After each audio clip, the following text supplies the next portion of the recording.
What's up, Pep Nation? It's a linear speed development day, and it's a vertical power production. It's my favorite day of the week because I get to get after those gains in the trap bar deadlift. Let's go. Hey, what's up, Pep Nation? It is linear speed and vertical power production day. We're gonna absolutely get after this workout. Every step, every rep, let's make sure we're getting better. Let's go. So we started off with some ground-based mobility as opposed to the normal hurdle hip mobility.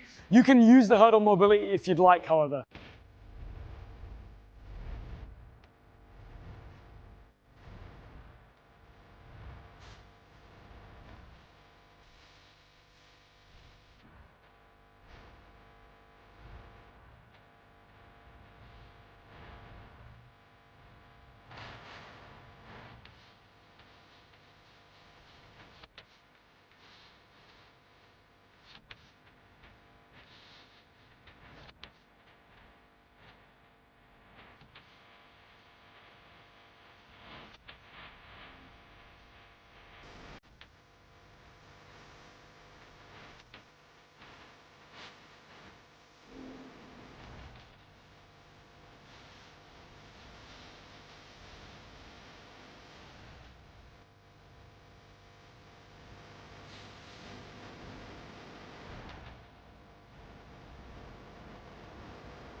After that, we went on to our glute activation. So we've got two new exercises for you. The first one is the band X side step. So you're just gonna go ahead and take a thick, heavy resistance band, pull it across, and get those active shoulders while also working on that glute med for both sides.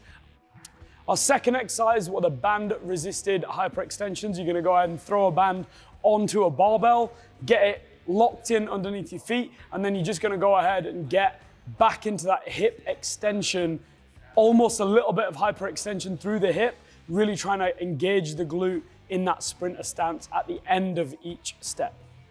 Onto our mechanics. So we did an overhead hold for all of this mechanic work. So now it's a little bit more upright as opposed to our normal wall series. So you're gonna go ahead, throw that bar overhead. You just want a PVC pipe, nothing heavy because you don't want to tax the shoulders too much, but you do want that core to be on, braced, and ready for what we're about to do. We started off with the piston walks, so just taking a step at a time, trying to engage the ball of the foot and press as you take the next step. Then we went into our piston quick switch, just making sure that we can get the hip and opposite glute to fire forcefully, maximally, try and get that quick switch. Then we went on to our piston triples, trying to get those fast twitch muscle fibers firing again, trying to strike the ball of the foot into the ground as you take that next step. And finally, we did the high knees, just trying to get that rapid hip flexion and extension movement that we're gonna go ahead and use in these sprints. Onto our first speed drill of the menu, we're doing the fast sled drag. So what you're gonna go ahead and do here is have a moderate to light weight on there. You do want it to be challenging, but you wanna lean forward, let that body weight hold you forward as you drive those feet into the ground in a little bit of a run. After that, we went and did our band resisted sprints. So with this, we started off with more resistance from that first exercise. Second in this contrast is the band resisted, so a little bit less resistance. We're trying to sprint as fast as we can for 10 yards. And finally, we did a new exercise. You're gonna go ahead, get into a nice power loaded stance, throw that medicine ball out in front of you. It is our medicine ball throw to 20-yard sprint. Onto our vertical contrast. So we started off with those lovely, heavy trap bar deadlifts, and we absolutely got after it today. These reps for sheer, sometimes it's not all about the weight that you move, it's about how you move it. These reps have looked the cleanest that we've ever had this trap bar deadlift looking, and that's really what I'm excited for. You guys should get those clean, fast, but obviously heavy reps in this exercise here. And now onto our plyos. So the first plyo that we did, along with the second plyo that we're doing in this contrast, is actually single leg work. We're starting to move towards a little bit more unilateral plyometric production, trying to get both those legs working at the same power capacity of each other. So we started off with a single leg box jump. When you're on that box, you really want to stamp through and get into a full hip, knee, and ankle extension.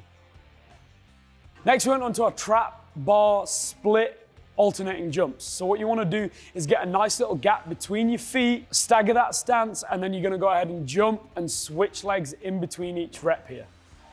And finally, working on that quick ground contact time, we're going into the single leg pogo hop. And then on the third one, you're gonna do a box jump and finish with that stamp that we like. Now, with the first plyo exercise here, we use the higher box because really you're trying to get that height using that ballistic intent. With this one, because it's about a quicker ground contact time and getting an efficient stretch shortening cycle, you're not gonna be able to power as much. So you want a little bit of a lower box that you could comfortably jump on.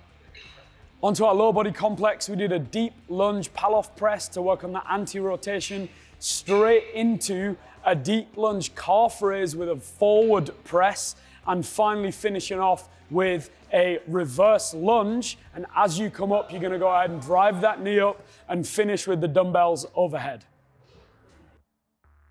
All right, guys, just a little push-up circuit for you guys. What we're gonna go ahead and do here is add a moderate weight to your back, maybe 10 to 25 pounds. You're gonna go ahead and do 5 push-ups and then bear crawl with the weight on your back, trying to maintain that flat back, keep that core engaged and braced. You're gonna go ahead and bear crawl backwards about 5 yards, do 5 more. Then bear crawl forward 5 yards, do 5 more, and keep going until you can't get any more.